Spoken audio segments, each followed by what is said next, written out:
बहुत समय पहले की बात है। चंद्रपुर गांव में सब गांव वाले हंसी खुशी जिंदगी बिता रहे थे। इसी गांव में गीता अपनी बुआ के साथ रहती थी। गीता दिखने में बहुत ज्यादा सुंदर नहीं थी, वो सांवली रंग की थी, परंतु गीता को इससे कोई शिकायत नहीं थी। वो हंसी खुशी अपनी जिंदगी गुजार रही थी, मगर उसकी बुआ उस पर बहुत जुल्म करती थी। सारे घर का काम गीती से करवाती थी। सावित्री की अपनी भी एक बेटी थी जिसका नाम था शालिनी। वो शालिनी से बहुत ज्यादा प्यार करती थी और उसे दुनिया की हर खुशी देती।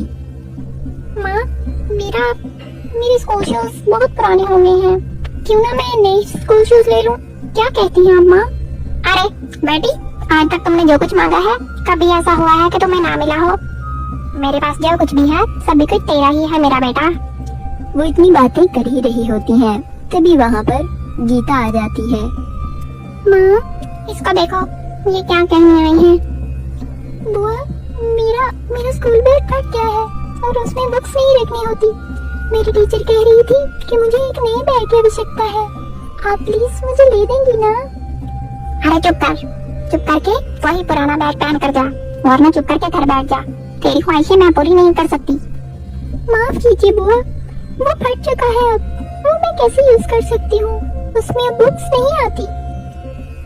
अच्छा, मेरा दिमाग खाने की जरूरत नहीं है, कुछ भी करके ढूंढ लो अपने लिए बैग। मेरे पास कुछ नहीं है तुम्हारे लिए। ये सब सुनकर गीता बहुत उदास हो जाती है और वो अपनी बुआ की पुरानी सिलाई मशीन से अपने लिए बैग सिलाई करने लगती है। इसी तरह दिन गुजर रहे होते हैं। शालिनी बहन, मैं भी तुम्हारे साथ चलती हूँ स्कूल। नहीं, तुम्हें कोई जरूरत नहीं है, मैं अकेले नहीं जाऊंगी। तुम्हें साथ में लेकर नहीं चल सकती। तुम्हारे काला होने की वजह से तुम्हारे साथ सब मेरा भी मजाक उड़ता है, इसलिए मैं तुम्हें साथ लेकर नहीं जाऊंगी, अकेले आ जाइयो। इस तरह शालिनी गीता को अपने साथ नहीं लेकर जाती। शालिनी गीता से थोड़ी बड़ी थी और वो जरा सीनियर क्लास में पढ़ती थी। तभी एक दिन क्लासरूम में गीता को उसके बैग से उसकी बाल पॉइंट नहीं मिलती। वो बहुत ढूंढती है। वो टीचर के डर से जल्दी जल्दी शालिनी के क्लासरूम में चली जाती है और उसे जाकर कहती है, शालिनी बहन, तुम देखो ना तुम्हारे बैग में कहीं मेरी बाल पॉइंट तो नहीं चली गई? कल घर में होमवर्क करते वक्त मुझे मेरी बाल पॉइंट नहीं मिल रही और क्लास में टीचर भी आने वाली है। अरे मेरे पास कोई तुम्हारी बाल पॉइंट नहीं है, चलो निकलो यहाँ से। तुम्हारी काली शक्ल देख लेंगी सारी लड़कियाँ और मेरा मजाक बनाएंगी, जाओ यहाँ से। तभी उनकी सारी बातें शालिनी की एक फ्रेंड सुन लेती है और कहती है, अरे शालिनी, तुमने पहले तो कभी नहीं बताया कि तुम्हारी यहाँ पे एक और बहन भी पढ़ती है। तुम लोग तो बिल्कुल अपोजिट हो। तुम इतनी सफेद हो और ये काली रात है, माला ये कौन सा जोड़ है? अपनी दोस्तों की ये बातें सुनकर शालिनी को बहुत गुस्सा आ जाता है और वो गुस्से में गीता को थप्पड़ लगाती है। मनहूस लड़की, मिल गई तुझे तसल्ली। मेरी क्लास में मेरी दोस्तों के सामने इंसल्ट करवा के वो तो यही चाहती है कि मेरी इंसल्ट होती रहे हर जगह। दबा हो यहाँ से। अगर मेरा रंग काला है तो इसमें मेरी क्या गलती है? ये तो ऊपर वाले के काम है ना। और अगर मेरा मजाक बना रहे हैं वो लोग, मुझे काला कह रहे हैं, तो भला तुम्हें क्या तकलीफ हो रही है इससे? अगर मुझे पता होता कि तुम्हारे दोस्त इतने बुरे और बदतमीज हैं, तो मैं कभी भी तुम्हारी क्लास में आती ही ना बोलकर गीता वहाँ से चली जाती है। छुट्टी होने पर दोनों बहनें घर जा रही होती हैं, तो रास्ते में उन्हें एक जख्मी हालत में छोटी सी बिल्ली दिख जाती है। वहीं गीता बिल्ली को देखकर रुक जाती है। अरे अब क्या हुआ? घर क्यों नहीं चल रही? जो भी घर चलो, मैंने गेम देखनी है, मुझे देरी हो रही है। अरे वो देखो बिल्ली को शालिनी, उसको कितनी चोट आई है और उसको दर्द भी हो रहा है। तो इसमें देखना क्या है? मुझे तो पहले ही नजर आ रहा था। बहुत बदबू आ रही है, जल्दी चलो, मुझे इससे पहले कि उल्टी आ जाए। अरे कैसी हो तुम? ऐसे नहीं कहती शालिनी, देखो वो कितनी तकलीफ में है। अरे तुम्हारा तो ये खत्म ही नहीं होगा, हर टाइम तुम्हें दया करने की होती है। तुम यहाँ पे करती रहो जो तुम्हें करना है, मैं जा रही हूँ। मुझे वैसे भी गेम खेलने में देरी हो रही है, घर भी तो पहुँचना है। यहाँ ही वक्त सारा जाया करते रहे, यहाँ पे तो बहुत सारे जानवर गिरे पड़े होते हैं, सब के लिए रुकूंगी क्या? इतना कहकर शालिनी वहाँ से चली जाती है। भी गीता उस बिल्ली को उठाती है और उसको डॉक्टर के पास ले जाती है। डॉक्टर, ये देखें इस बिल्ली को, लगता है इसको किसी बड़े जानवर ने पंजा मार दिया है। देखें ये कितनी जख्मी हालत में है ना, आप इसको प्लीज जल्दी से ठीक कर दीजिए। आप घबराइए मत, ये ठीक हो जाएंगी, बस इनको थोड़ी सी केयर की जरूरत है। वो आप कुछ दिन करेंगी और कुछ दवाई मैं दूंगी तो ये ठीक हो जाएंगी। तभी डॉक्टर उस बिल्ली को दवाइयां देकर घर भेज देती है। घर आते ही गीता के बुआ कहती है, होश लड़की, तू कहाँ है सुबह से गायब? तुझे पता है तू पूरा 1 घंटा लेट आई है घर। मुझे मालूम है तू अपने उन्हीं गंदे गंदे दोस्तों के साथ खेलने चली गई होगी, और अपने कपड़े देख कितने गंदे हैं। ऐसे ही उसकी बुआ उस पर बहुत चिल्लाने लगती है, परंतु गीता उसको उस बिल्ली के बारे में नहीं बताती, क्योंकि वो जानती थी कि बुआ उस बिल्ली को घर में रखने की इजाजत नहीं देगी। ऐसे ही टाइम बीतता जाता है और गीता उस बिल्ली को बिल्कुल ठीक करके अपने कमरे में ही रख लेती है। वो रोज उसके साथ खेलती है और धीरे धीरे कुछ दिनों में वो बिल्ली बिल्कुल ठीक हो जाती है। तभी एक दिन उसकी बुआ कहती है, ए लड़की, बात सुन, एक बर्थडे पार्टी में हमें जाना है, मैं और शालिनी वहाँ चली जाएंगी। रात को हमें लेट हो जाएगी, तो कल का खाना खाकर सो जाएं, हमारा इंतजार मत करती रही। बुआ, मुझे भी इतने दिनों से कहीं नहीं लेकर गई आप, मैं घर पे बोर हो जाती हूँ, मुझे भी बर्थडे पार्टी में ले चले।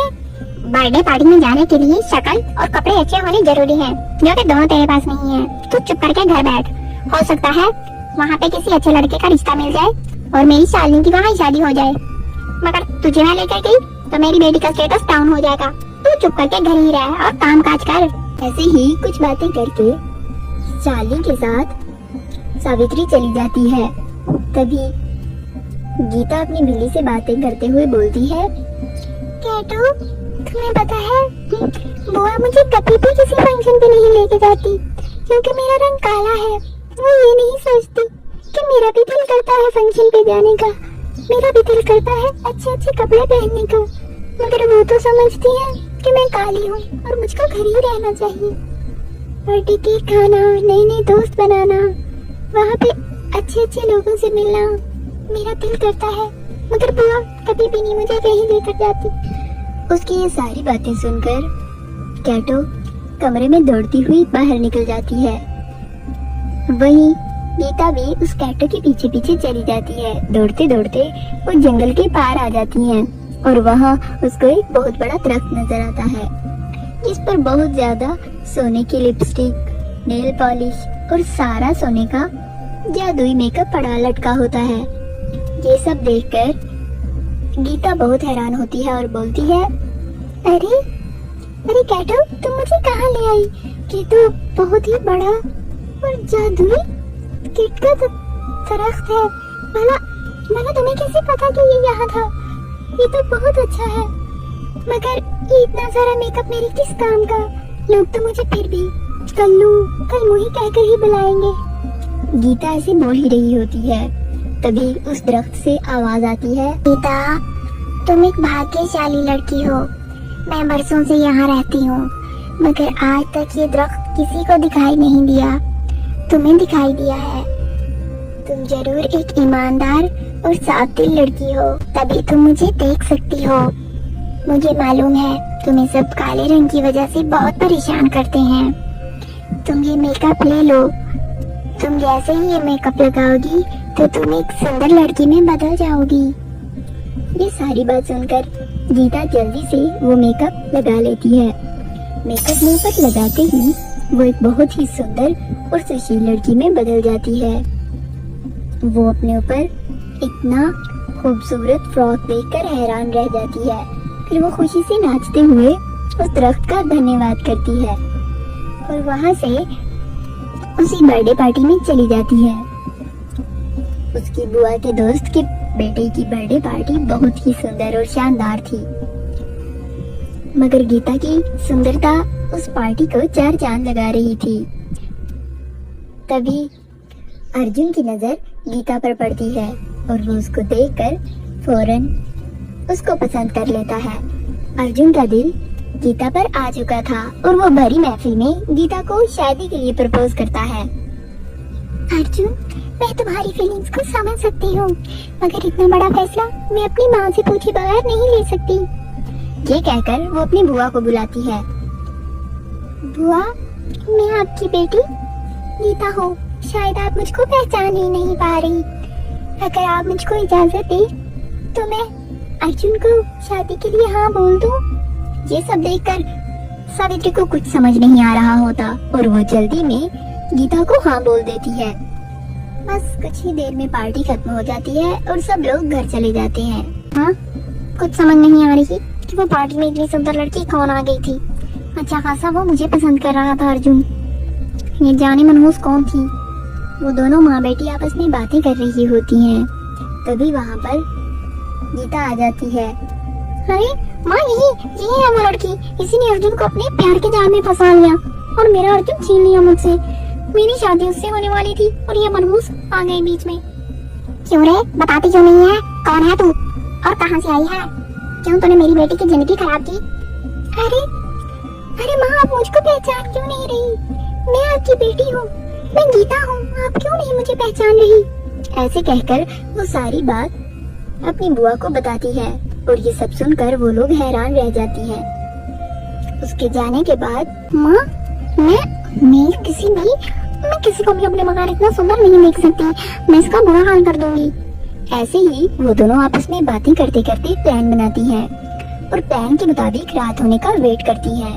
जैसे ही रात होती है वो दोनों माँ बेटी गीता के कमरे में जाकर चुप कर वो मेकअप चोरी कर लेती हैं और वही मेकअप जब शालिनी अपने रूम में आकर लगाती है तो मेकअप लगाते ही उसका मुंह बहुत ही काला और दानों से भर जाता है। ये देखकर वो रोने लगती है और चीखने लगती है। वो अपनी माँ को बुलाती है। अरे ये तुम्हें क्या हो गया? भला तुम इतनी सुंदर थी, ये तुमने क्या किया?